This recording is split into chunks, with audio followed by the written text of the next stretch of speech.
සෝවාන් 11 ශ්‍රේණියේ දුවල පුතාලා සිළු දිනාටම අද මාගේ වීඩියෝ පාඩම් මාලාවෙන් ඔබට 11 ශ්‍රේණියේ තාත්වික සංඛ්‍යා පළවෙනි පාඩමේ 1.3 අභ්‍යාසයේ පළවෙනි ගාන හදලා පෙන්නන්නම්. ඒකේ තියෙන ගණිත ගැටලු සියලුම දේවල් වගේ මෙම අකිලකරණී සරලම ආකාරයෙන් ලියන්න කියලා තමයි කියන්නේ. මේ පෙළ පොතේ පළවෙනි මේ ගණන තමයි මූල 20. එතකොට ඔබ දන්නවා මේ මූල 20 මට ලියන්න පුළුවන් වර්ගමූලය ඇතුලේ 20 කියන එක දන්නවා 4 සහ 5 ගුණාකාරයක් විදිහට ලියන්න පුළුවන්. 4 ගුණ කිරීම 5. එතකොට මෙහෙම තියෙනවා නම් මුලින්ම අපිට 4 මූලය වෙනම ලියන්න පුළුවන්, ගුණ කිරීම 5 මූලය වෙනම ලියන්න පුළුවන්. වර්ගමූලය අපිට මේ සංඛ්‍යා දෙකට වෙන වෙනම ගන්න පුළුවන්. ඔබ දන්නවා මූල 4 කියන්නේ වර්ගමූල 4 සමාන වෙන්නේ 2ට. එහෙනම් 2 ගුණ කිරීම 5 තමයි උත්තරේ. ඒ කියන්නේ සමානයි 2යි මූල 5.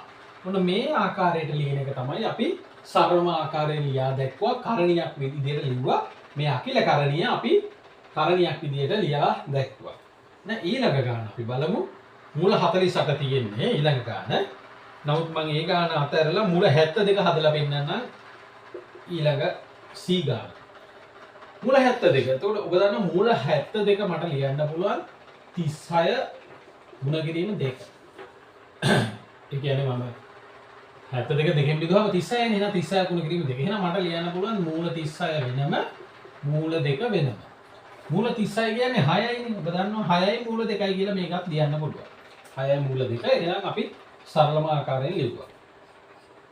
ඊළඟ මම පොඩ්ඩක් හදලා පෙන්නන්නම් ඔබට මූල 45.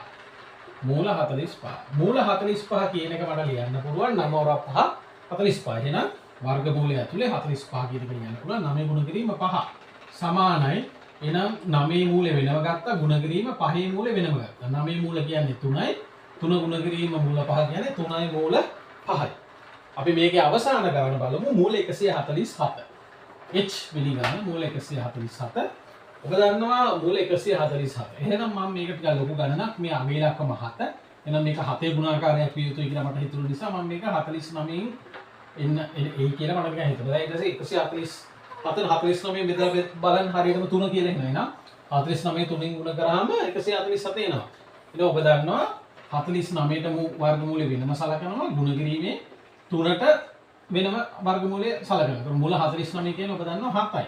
එහෙනම් 7 ගුණ කිරීම මූල 3 කියන්නේ 7යි මූල 3යි. එහෙනම් මේ ආකාරයටම ඕනාම ගැටලුවක් ඉදාම සරලම ආකාරයෙන් ලියාගන්න පුළුවන්. දීලා තියෙන අකිලකරණිය මෙන්න මේ ආකාරයේ තනි වර්ගමූලයක් සහිත ගාන අපිට මෙහෙම 2යි මූල 5යි 6යි මූල 3යි කියලා අපි දන්න ආකාරයෙන් ටිකක් සරලම ආකාරයෙන් කරණයක් විදිහට ලියන්න පුළුවන්. එහෙනම් අපි ළඟ වීඩියෝ පාඩම් මාලාවේ හැමෝම